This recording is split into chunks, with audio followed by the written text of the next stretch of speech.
ថ្ងៃនេះម្ចាស់ iPad អន់ចិត្តខ្លាំងណាស់បងប្អូនដោយសារគាត់ថាគាត់ទំទិញប្រើបាន6 7ឆ្នាំហើយឥឡូវស្រាប់តែសុកហ្នឹងវាខូចហើយខ្ញុំគាត់ថាអត់អីទេបងត្រឹមប្រើប៉ុណ្្នឹងឆ្នាំហើយខូចយកមកខ្ញុំធ្វើឲ្យឥឡូវនេះគឺយើងធ្វើការដោះប្របែកម៉ាស៊ីនដើម្បីធ្វើការ scan រកកំហូចហើយបញ្ជាក់ដែរបងប្អូនគឺថា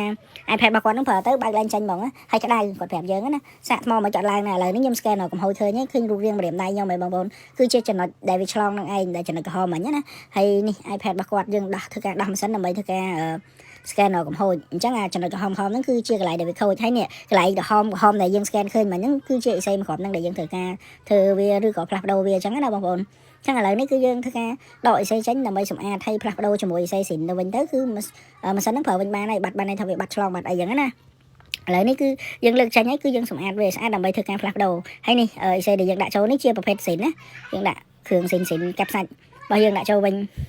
អញ្ចឹងឥឡូវនេះគឺយើងធ្វើការតម្លាក់ចូលហើយអញ្ចឹងនៅពេលដែលយើងផ្លាស់ប្ដូរហើយនេះអេសេដែលវាខូចពីដំបូងណាឥឡូវយើងដូរហើយណាបងប្អូនអញ្ចឹងវាបានន័យថាពេលយើងដូរហើយគឺវាបាត់ឆ្លងហើយខ្ញុំដាក់ scan ម្ដងទៀតគឺលែងមានកដៅអីគេលែងមានចំណុចដែលវាឆ្លងហើយគឺវាលែងចាប់សញ្ញាថាវាឆ្លងទៀតអញ្ចឹងណាអញ្ចឹងវីដេអូ iPad ជួសជុលអញ្ចឹងឯងបងប្អូនខ្លះគាត់ឆ្ងល់ថាធ្វើមិនអីមិនអញ្ចឹងណាគាត់ថាក្នុងការជួសជុលទៅលើ iPad បងប្អូនត្រូវចាយពេលទុកពេលវេលាតិចព្រោះដោយសារពួកហ្នឹងវាមិនមែនប្រើខ្ចៅមួយទេវាអេក្រង់វាប្រភេទកោះអញ្ចឹងយើងត្រូវ